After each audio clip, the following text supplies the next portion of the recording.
Assalamualaikum warahmatullahi wabarakatuh. Perkenalkan, nama saya Riri Syadini, NIM 34 dari Prodi Teknik Biomedis. Di sini saya akan menjelaskan materi medan elektromagnetik bab 1 yang berjudul vektor.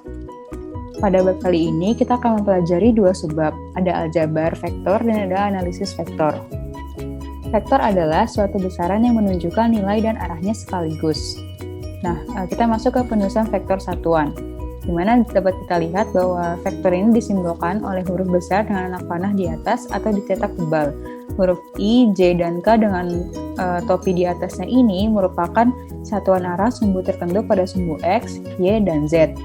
Kemudian jika kita menggunakan dua huruf, itu ada huruf pertama yaitu huruf A, di mana huruf A ini adalah titik asal vektor atau bisa juga disebut dengan pangkal vektor, dan huruf belakangnya itu ada huruf B, di mana huruf B ini merupakan arah vektor atau titik terminalnya. Kemudian ada penjumlahan dua vektor. Jika kita memiliki dua vektor, pada kasus ini ada vektor A dan vektor B, kemudian vektor A dan vektor B ini dijumlahkan, maka akan didapatkan vektor yang baru, yaitu vektor C. Penjumlahan dua vektor ini dapat dilakukan dengan metode poligon atau jajar genjang. Pada video kali ini kita akan mempelajarinya dengan metode jajar genjang, di mana metode jajar genjang itu digunakan untuk mencari besar resultan dua gaya yang tidak segaris atau yang bekerja pada satu titik tangkap. Rumusnya adalah R sama dengan nilai mutlak dari vektor A ditambah vektor B sama dengan akar A kuadrat plus B kuadrat plus 2AB cos theta. Kemudian ada komponen dua vektor kemudian ada penjumlahan dua vektor berdasarkan komponen. Komponen yang dimaksud di sini adalah proyeksi vektor terhadap sumbu-sumbu kartesiusnya, seperti sumbu X, sumbu Y, dan sumbu Z. Vektor A pada gambar ini dapat diuraikan menjadi komponen vektor pada sumbu X, yaitu AX, dan pada sumbu Y, yaitu AY. Nah, sudut antara vektor dengan sumbu X ini disebut dengan theta, sehingga dapat diperoleh perumusan AX sama dengan A cos theta dan AY sama dengan A sin cos theta. Begitu juga halnya dengan BX dan BY, dan pada C ini, C merupakan penjumlahan dari vektor A dan vektor B-nya. Selanjutnya ada pengurangan dua vektor. Untuk pengurangan dua vektor ini, prinsipnya sama dengan penjumlahan vektor sebelumnya.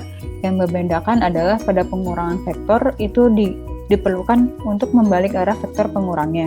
Dan untuk rumusnya ini hanya berbeda di tanda plus minusnya ini setelah A kuadrat plus B kuadrat. Kemudian ada perkalian dua vektor. Nah, di perkalian dua vektor ini ada dua jenis, ada perkalian skalar atau perkalian titik. Perkalian skalar ini disebut juga sebagai proyeksi dari A ke B.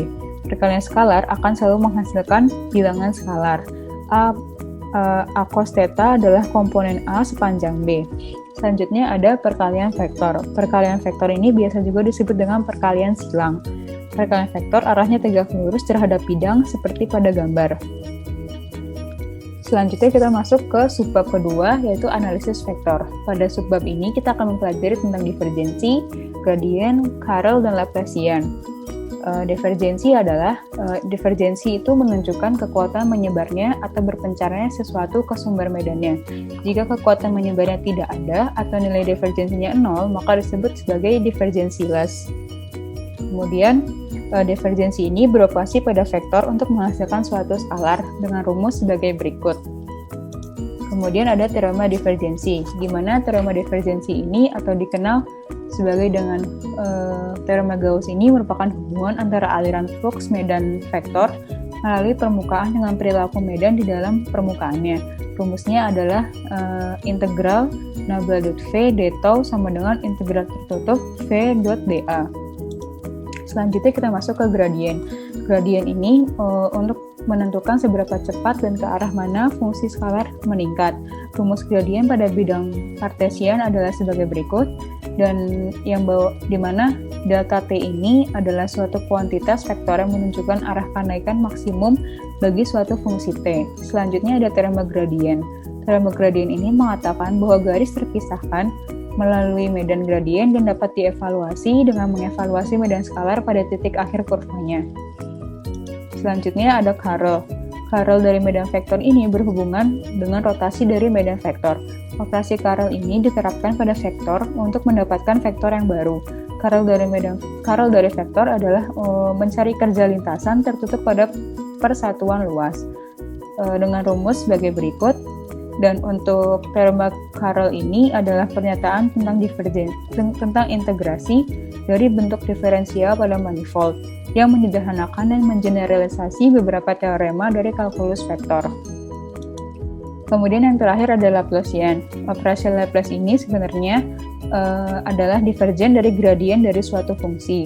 Untuk Laplacian di dalam koordinat Cartesian itu memiliki rumus sebagai berikut, dan pada persamaan Laplaciannya itu ada nabla kuadrat dikali V sama dengan 0. Untuk persamaan gelombangnya ada nabla kuadrat V sama dengan 1 per C kuadrat delta kuadrat V per delta T kuadrat. Untuk persamaan difusinya ada nabla kuadrat V sama dengan 1 per C kuadrat delta V per delta T kuadrat.